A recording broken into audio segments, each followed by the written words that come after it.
नमस्कार विद्यार्थी मित्रांनो, मी भैरव तुमचं सहर्ष स्वागत आहे ज्ञानदीप अकॅडमीच्या यूट्यूब प्लॅटफॉर्मवर आणि तुमचं सहर्ष स्वागत आहे आपली सुरू असणारी समर्पण आन्सर रायटिंग सिरीज। या सिरीजमध्ये आपण जिओग्राफी या विषयाचे महत्त्वाचे टॉपिक आणि त्याच्यावरती डिस्क्रिप्टिव्ह पॅटर्नच्या अनुषंगाने कसे मेन्ससाठी प्रश्न विचारले जाऊ शकतात मुख्य परीक्षेमध्ये आणि त्याचं आयडियल आन्सर आपण कसं लिहिलं पाहिजे याच्यावरती आपण चर्चा करतोय। आज आपण अजून एक महत्त्वाचा कंटेंट आहे की जो हवामानशास्त्राशी निगडित आहे किंवा हवामानशास्त्राचा अभ्यास करत असताना कोणते घटक ऍक्च्युअली तुम्हाला माहित असले पाहिजेत याच्यावरती आपण चर्चा करणार आहोत। प्रश्न तुमच्या स्क्रीनवर असेल बघा, प्रश्न मी तुमच्या समोर घेतो, तुमच्या लक्षात येऊन जाईल। वातावरणाची संरचना यावर सविस्तर चर्चा करा। आता वातावरणाच्या संरचनेबद्दल विचारले म्हणजे तुम्हाला डिरेक्टली कशाबद्दल लिहायचं आहे तर जे वेगवेगळ्या लेयर्स आहेत, ओके, स्तर जे आहेत त्या स्तरांवरती तुम्हाला भाष्य करायचं आहे। मुद्दा लक्षात येत असेल बघा, discuss in detail the structure of atmosphere. Structure असं म्हटलं तर तुमच्या लक्षात आलं पाहिजे की याच्यामध्ये जे आपण ट्रोपोस्फिअर, स्ट्रॅटोस्फिअर म्हणजे तपांबर, सितांबर, मध्यांबर, बहिर्मंडल म्हणतो याच्यावरती आपल्याला भाष्य करायचं। बघा, वातावरणाची संरचना हा सगळ्यात महत्त्वाचा टॉपिक तुम्हाला हवामानशास्त्रासाठी म्हणजे तुम्हाला समजणं खूप महत्त्वाचं आहे। हा टॉपिक समजला तर तुम्हाला हवामानशास्त्र व्यवस्थित समजू शकतं, कारण की हवामानशास्त्रामध्ये वेगवेगळे फॅक्टर्स आहेत, त्यापैकी हा सुद्धा एक फॅक्टर आहे की जो तुम्हाला हवामानशास्त्राची किंवा क्लायमेटोलॉजीचा अभ्यासाला सहकार्य करू शकतो। बघा, 15 मार्क्ससाठी तुम्हाला विचारलं म्हणजे 250 वर्ड्स मध्ये विचारलंय, म्हणजे तुम्हाला चान्स आहेत की तुम्हाला जेवढे शक्य आहे तेवढे मुद्दे सुद्धा याच्यामध्ये लिहा। जर आता या प्रश्नाचं उत्तर लिहिताना काय लागलं गेलं, तुमचा अप्रोच कशा स्वरूपाचा असला पाहिजे तर बघा, इंट्रोमध्ये तुम्हाला वातावरण आणि संरचना, वातावरणाची संरचना याच्यावर भाष्य करा। म्हणजे सुरुवातीला वातावरण म्हणजे काय असणार आहे, पुन्हा मेन बॉडीमध्ये लिहिताना तुम्ही काय लिहाल की हे जे वातावरणाची रचना आहे त्याच्यातले वेगवेगळे घटक कोणते आहेत, वेगळे स्तर कोणते आहेत यांचे सविस्तर मुद्दे मांडा। उदाहरण काही देता येत असतील तर उदाहरणं द्या आणि शेवटी कन्क्लुजन मध्ये वातावरणाचा हा जो स्टडी आहे, स्टडी ऑफ ऍटमॉस्फिअर, ओके, किंवा संरचनेचा काय महत्वाचा इम्पॅक्ट आहे, काय फायदे आहेत याच्यावरती भाष्य करून आपल्या उत्तराची आपल्याला शेवट करणं अनिवार्य आहे। बघा, ज्यावेळेस तुम्ही सुरुवात करणार आन्सर रायटिंगला तर त्यावेळेस जास्त फाफट पसरा त्याच्यामध्ये लिहू नका। वातावरण कशापासून बनलंय, ऍटमॉस्फिअर कशापासून बनलंय तर हवेचे वेगवेगळे स्तर आहेत, ओके, स्तर आहेत, हे स्तरांबद्दल लिहा। ही आणि हे स्तरांची किंवा ही जी रचना आहे ही फार गुंतागुंतीची असणार आहे, याच्यावरती मुद्दे नमूद करा जेणेकरून तुमच्या उत्तरामध्ये कमी शब्दामध्ये जास्त त्यात डेलिव्हर झालं पाहिजे। गुंतागुंतीची का आहे तर हवेचे वेगवेगळे स्तर आहेत, त्यामुळे भिन्न घनता म्हणजे डेन्सिटी आपण म्हणतो, टेम्परेचर म्हणतो, याच्यामध्ये तुम्हाला प्रत्येक स्तरावरती टेम्परेचर आणि डेन्सिटीच्या अकॉर्डिंग टू तुम्हाला भिन्नता किंवा व्हॅरिएशन पाहायला मिळणार आहे। हा याच्यामध्ये गुंतागुंतीचे आहे, वेगवेगळे डिफरंट टेम्परेचर आणि डेन्सिटी तुम्हाला प्रत्येक स्तरामध्ये आढळणार आहे। आणि जर पाहिलं या वातावरणामध्ये आतापर्यंत 16 किलोमीटर पासून ते 29,000 किलोमीटर उंचीपर्यंतच्या वातावरणाचा विस्तृत अभ्यास केला गेला आहे।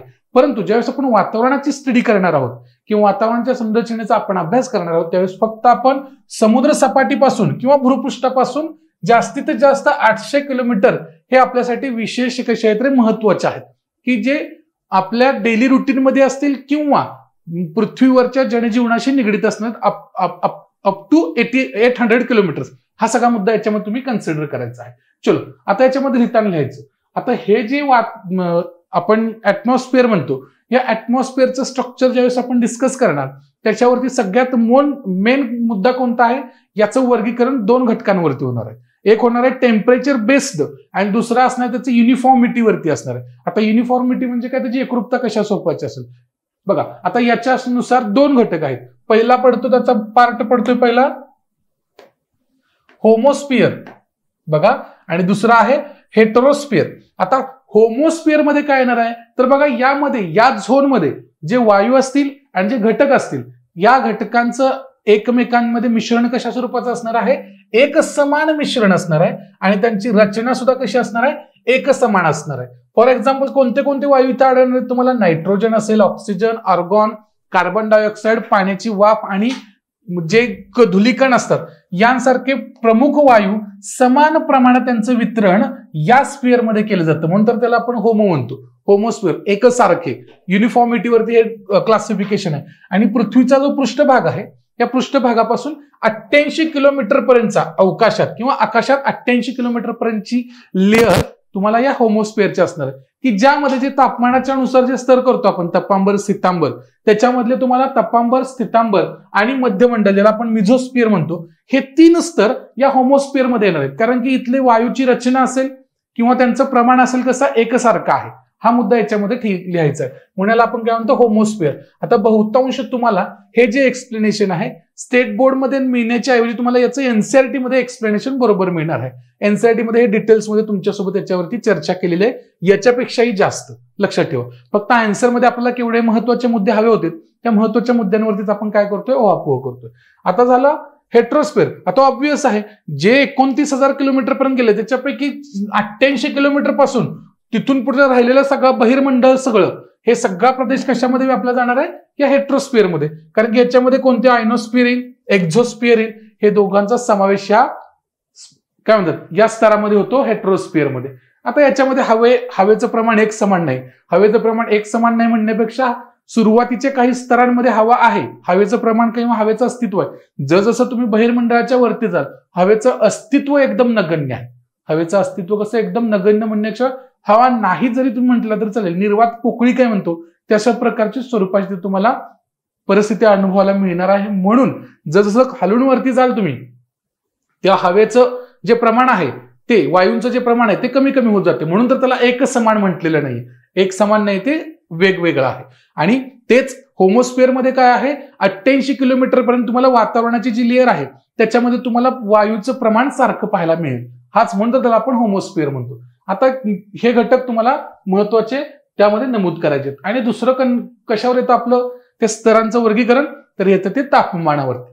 तापमान कसं व्हॅरी होतंय तसं त्याचे वेगवेगळे स्तर पडतात. उदाहरणार्थ पहिलाच जमीन पृथ्वीच्या भूपृष्ठापासूनचा पहिलाच थर कोणता येतोय, तर पहिलाच थर येतो ट्रोपोस्फिअरचा, म्हणजे तपांबराचा. कोणता, तपांबराचा येतोय. हा मुद्दा लिहा त्याच्यामध्ये. तपांबर किती, सरासरी उंची किती आहे त्याची 13 किलोमीटर आहे. ध्रुवाजवळ पोल जवळ किती 8 किलोमीटर आहे, तर विषुववृत्तावर इक्वेटरवर 18 किलोमीटर आहे. हे सर्व मुद्दे लिहा ध्रुवाजवळ आणि अंडरलाईन करा, म्हणजे जास्त तुम्हाला इलॅबोरेट करण्याची गरज नाही पडणार. हे धुलीकण असेल, पाण्याची वाफ असेल, एकूण वायूंच्या वस्तुमानाचे किती रे 75% भाग याचाच आहे. कशाचा, धुलीकण आणि पाण्याची वाफ. पुढे याच्यामध्ये या ट्रोपोस्फिअर मध्ये जसं तुम्ही वरती जाल तसं टेम्परेचर कमी होणार आहे, बरोबर का. 6.5 अंश सेल्सिअसने डिक्रीज होतं 1 किलोमीटरला, किंवा 1 अंश सेल्सिअसने डिक्रीज होतं दर 165 मीटरला. हे सुद्धा तुम्ही लिहिलं. आणि हा कसा आहे, हा रेट कसा आहे, decreasing temperature with respect to height. जसं वर जाईल हे कॉन्स्टंट रेट आहे, पण डिक्रीजिंग असल्यामुळे याला काय म्हणतो आपण, लॅप्स रेट म्हणतो. आणि जे हवामान विषयक सर्व ज्या घटना आहेत, ढगांची निर्मिती असेल, पाऊस असेल, पर्जन्यवृष्टी असेल, वादळ असतील, हे सगळ्या हवामान विषयक घटना या ट्रोपोस्फिअर मध्ये घडतात. आणि प्रिव्हियस सेशनमध्ये आपण ट्रोपोस्फिअरचं महत्व काय या प्रश्नावरती पण चर्चा केली. तो पण तुम्ही व्हिडिओचा म्हणजे तो पण तुम्ही लेक्चर पाहू शकता व्हिडिओ. बघा आता स्ट्रॅटोस्फिअर काय आहे, तर हे स्ट्रॅटोस्फिअर ट्रोपोस्फिअरच्या वरची लेअर असणार आहे. खाली बघा सुरुवातीला मी इथं डायग्राम ड्रॉ करतो. पहिल्यांदा इथं तपांबर असेल, त्याच्यावरती ट्रोपोस्फिअर. हे तपांबर म्हणजे स्ट्रॅटोस्फिअर आणि हा झाला ट्रोपोस्फिअर. सॉरी, हा ट्रोपोस्फिअर पहिली लेअर.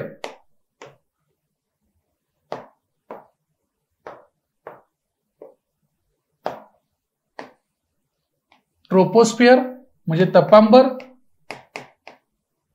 आणि त्याच्यावरती स्थितांबर ज्याला आपण स्ट्रॅटोस्फिअर म्हणतो, स्थितांबर. ओके, भरपूर याच्यामध्ये पॉइंट्स लिहिण्यासारखे आहेत, फक्त एक्झाम योग्य, फक्त आपल्याला विचारले रचना, मग काही मुद्दे महत्वाचे असतील तेवढे त्याच्यामध्ये आपल्याला ऍड करत राहायचं आहे.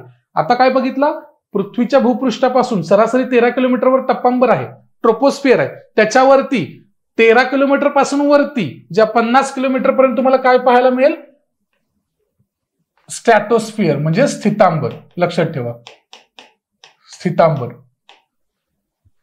आता याच्यामध्ये वायुमंडलीय अशांतता नसल्यामुळे म्हणजे जेट वायुमार्गांसाठी योग्य बनतं. म्हणजे जिथून आपण प्रवास म्हणतो तो प्रवास वायूंचा इथून होतो. बघा ओझोनच्या थराने काय होतं, अतिनील किरणे जी शोषली जातात ओझोन पासून, ओझोन शोषतो, तो ओझोनचा थर सुद्धा कुठे तुम्हाला या स्थितांबरामध्येच पाहायला मिळणार आहे. आता पाण्याच्या वितळण्याचा बिंदू म्हणजे ज्याला आपण काय म्हणतो गोठण बिंदू, वितळणे म्हणण्यापेक्षा पाण्याच्या गोठण बिंदू कसा आहे 0 पेक्षा जास्त असा इथे तुम्हाला मिळणार नाही. लक्षात ठेवा. जाऊ दे, अशा ठराविक काही मुद्दे याच्यामध्ये तुम्ही लिहू शकताय की कोणते घटक इथं मिळणार आहेत. आता फॉर एक्झाम्पल इथं अजून एक मुद्दा तुम्ही नमूद करू शकत होता. कोणता? ट्रोपोस्फिअर म्हणजे तपांबर आणि स्थितांबराच्या मधला तापस्तब्दी त्याला म्हणतो. हा सुद्धा मुद्दा तुम्ही इथे लिहू शकत होता. म्हणजे तपांबराचा आणि स्थितांबराच्या मधली ही जी लेअर आहे त्या लेअरला काय म्हणतात? तापस्तब्दी म्हणतात. कारण की जसं तुम्ही उंचीवरती जाल तसं टेम्परेचर तुमचं काय होतं? टेम्परेचर डिक्रीज होते. पाहिलं आपण -1°C प्रत्येक 165 मीटरला. परंतु या तापस्तब्दीच्या जर एरियात तुम्ही आलात, तापस्तब्दी म्हणजे काय? तापमान स्थिर राहतं, बरोबर का? आणि तेच काय स्थितांबर आणि तपांबराच्या मधली लेअर आहे, दोघांना सेपरेट करते. आणि त्यामध्ये काय टेम्परेचर कॉन्स्टंट राहतं. टेम्परेचर ना डिक्रीज होते ना इन्क्रीज होते. हा सुद्धा मुद्दा तुम्ही त्याच्यामध्ये लिहिणं अनिवार्य आहे. बघा पुढचा काय, हा जो जास्तीत जास्त कॉन्सन्ट्रेशन, ओझोनचं जास्तीत जास्त कॉन्सन्ट्रेशन या स्ट्रॅटोस्फिअरच्या खालच्या भागात असतं किंवा खालच्या लेअरमध्ये आहे, त्याला ओझोनोस्फिअर म्हणतात. त्याला काय म्हणतात? ओझोनोस्फिअर म्हणतात. हा मुद्दा आहे. म्हणजे पहिल्यांदा काय झालं? पृथ्वी तपांबर झाला, त्याच्यानंतर तापस्तब्दी झाली, तापस्तब्दी झाल्यानंतर हे स्ट्रॅटोस्फिअर, आणि स्ट्रॅटोस्फिअरचा जो भाग आहे, जो ज्याला काय आपण म्हणतो, या स्ट्रॅटोस्फिअर जिथं तुम्हाला ओझोन आढळतोय त्या लेअरला आपण काय म्हणतो? त्या लेअरला म्हणतात ओझोनोस्फिअर. म्हणजे ओझोनची लेअर म्हणून ओझोनोस्फिअर. बघा आता स्ट्रॅटोस्फिअरच्या किंवा सितांबरचा जो खालचा स्तर आहे त्या स्तरावर तुम्हाला टेम्परेचर समान राहते. ओझोनच्या थराने अतिनील किरणांचे शोषण केल्यामुळे तापमान तिथं कसं आहे? कॉन्स्टंट असलेलं तुम्हाला पाहायला मिळणार आहे. हा एक मुद्दा तुम्ही त्याच्यात लिहू शकता.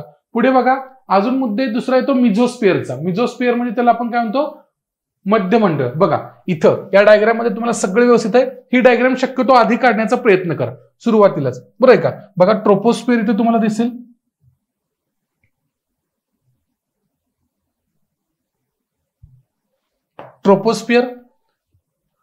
ट्रोपोस्फिअरचा हा जो घटक आहे इथं तुमचं टेम्परेचर कॉन्स्टंट आहे. बघा टेम्परेचर हल्लंय का? सरळ लाईन आहे, स्ट्रेट. पण सुरुवातीला कसं होतं?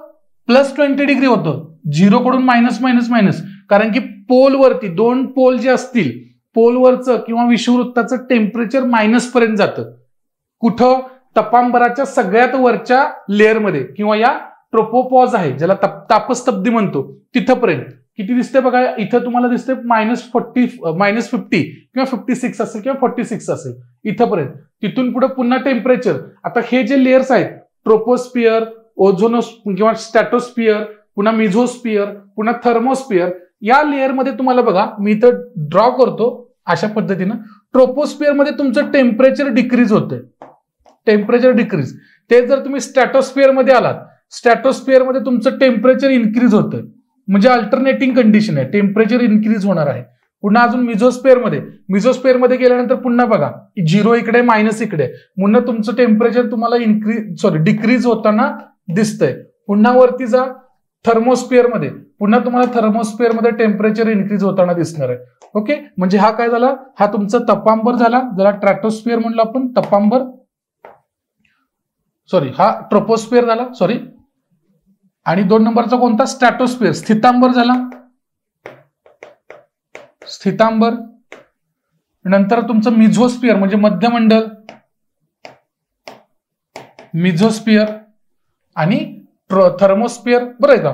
म्हणजे त्याच्या बाहेर बहिर्मंडल म्हणा. किंवा आता हा जो मधला लेअर आहे, पुन्हा हा ट्रोपोपॉज आहे, इथं तापमान कॉन्स्टंट आहे, इथं डिक्रीज नाही होणार. बघा इथं स्ट्रॅटोपॉज आहे, इथं सुद्धा ना टेम्परेचर इन्क्रीज होणार आहे ना डिक्रीज होणार आहे. परत बघा मिझोस्फिअर झाल्यानंतर मिझोस्फिअरच्या वरती तुम्हाला इथं टेम्परेचर कॉन्स्टंट दाखवते, बरं का? तेवढ्या लेअरमध्ये इथं टेम्परेचर डिक्रीज ना इन्क्रीज होते. हा सध्या याच्यातला मुद्दा आहे. ओके, हेच तुम्हाला एक्सप्लेन करता आलं पाहिजे व्यवस्थित. पुढे आता मिझोस्फिअर मध्ये थंड वातावरणाचा, हा कसा आहे रे? थंड वातावरणाचा थर आहे. कुठून कुठेपर्यंत? मिझोस्फिअर 80 किलोमीटर, बघा 80 किलोमीटर ते बघा आता इथपर्यंतची तापमानाची इथपर्यंतची उंचीसह -100°C पर्यंत पोहोचते. कुठं? मिझोस्फिअर पर्यंत, सगळ्यात वरती. म्हणजे 50 किलोमीटर पासून 80 किलोमीटर, 50 किलोमीटर पासून 80 किलोमीटरची ही जी लेअर आहे, इथं किती होतं सुमारे? हा ट्रोपोस्फिअर 50 किलोमीटर पर्यंत होता, 13 किलोमीटर टू 50 किलोमीटर. हा मिझोस्फिअर कसा असणार आहे तुमचा, 50 किलोमीटर ते 80 किलोमीटरचा लेअर असणार आहे. आणि जिथं 80 किलोमीटर पर्यंत पोहोचताय तिथं टेम्परेचर कसं असणार आहे, पुन्हा -100 डिग्री सेल्सिअस पर्यंत. बघा इथं याच स्फिअर मध्ये तुम्हाला ज्या उल्का आहेत, ओके, या उल्का तुम्हाला इथं शूटिंग तारा, तुटता तारा म्हणून ओळखले जातात, बरं आहे का, उल्का इथं. फॉर एक्झाम्पल आता मिझोस्फिअरद्वारे मिझोपॉजद्वारे ते थर्मोस्फिअर पासून ते वेगळे केले जातात. आणि मिझोस्फिअरचा वरचा थर आहे त्याला आपण मिझोपॉज म्हणतो, त्याला चिन्हांकित केलं जातं. फॉर एक्झाम्पल या डायग्राम मध्ये जे आपण सांगितलं, प्रत्येक लेअरचा वरचा जो थर असेल तिथे टेम्परेचर कॉन्स्टंट आहे, प्रत्येक लेअरचा वरचा थराचं टेम्परेचर कॉन्स्टंट आहे, प्रत्येक लेअरच्या वरच्या थराचं टेम्परेचर तुम्हाला कॉन्स्टंट पाहायला मिळणार आहे. बघा आता पुढचा येतो थर्मोस्फिअर. बघा या थर्मोस्फिअरचा कुठं आहे, 80 किलोमीटर पासून वरती, 80 किलोमीटर अबाव अप टू 640 म्हणजे 640 किलोमीटर पर्यंत जो उंचीचा थर आहे त्याला आपण काय म्हणतो, थर्मोस्फिअर म्हणतो. याच्यातले काही महत्वाचे मुद्दे आहेत. आता याच्यामध्ये बघा आयनिक कण आहेत ज्याला आपण काय म्हणतो, चार्जड पार्टिकल्स तुम्हाला इथं पाहायला मिळणार आहेत. कोणते चार्जड पार्टिकल्स इथे तुम्हाला पाहायला मिळणार आहेत. आणि या लेअरमध्ये जसं तुम्ही उंचीने वरती जाल उंचीवर, तसं तुमचं टेम्परेचर झपाट्याने वाढत असलेलं तुमच्या लक्षात येणार आहे. हा सगळ्यात महत्वाचा मुद्दा इथं तुम्हाला पाहायचा आहे. बघा आयनोस्फिअर.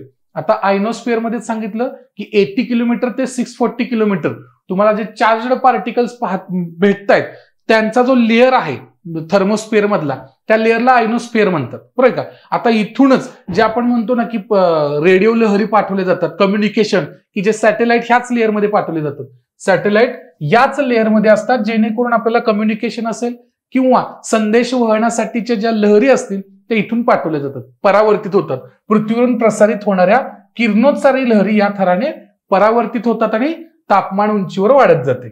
म्हणून काय रे, हे अशा प्रकारचे मुद्दे तुम्हाला याच्यामध्ये लिहायचे आहेत. हा महत्वाचा मुद्दा आहे. बघा एवढं हे इथं लिहिण्यापेक्षा एवढं जरी तुम्ही लिहिलं, कोणतं, संदेशवहन, हा सुद्धा मुद्दा तुम्हाला याच्यामध्ये महत्वाचा आहे. बघा एक्झोस्फिअर म्हणजे या थर्मोस्फिअरच्या पण बाहेरचा 640 किलोमीटरच्या वरचा थर, ज्याला आपण थर्मोस्फिअर, ज्याला बाह्यमंडळ म्हटलं तरी चालेल, की जिथं बघा सर्वात दुर्मिळ वायू आणि विपुल प्रमाणात काय आहेत, चार्जड पार्टिकल्स तुम्हाला इथं पाहायला मिळणार आहेत. जसं की नायट्रोजन असेल, ऑक्सिजन, हेलियम, यासह हायड्रोजन आणि हेलियम वायू या एक्झोस्फिअर मध्ये वेगवेगळ्या थरांमध्ये तुम्हाला पाहायला मिळणार आहेत. हा याच्यामधला महत्वाचा मुद्दा आहे. बघा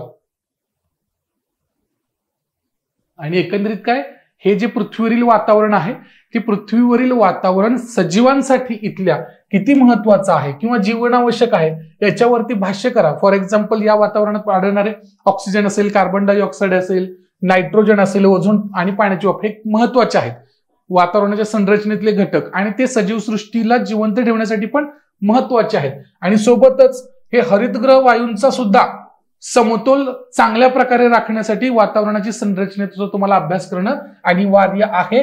हे मुद्दे लिहा आणि तुमच्या उत्तराची सांगता करा. इथं संपतंय तुमचं वातावरणाची संरचना कशा स्वरूपाची असली पाहिजे.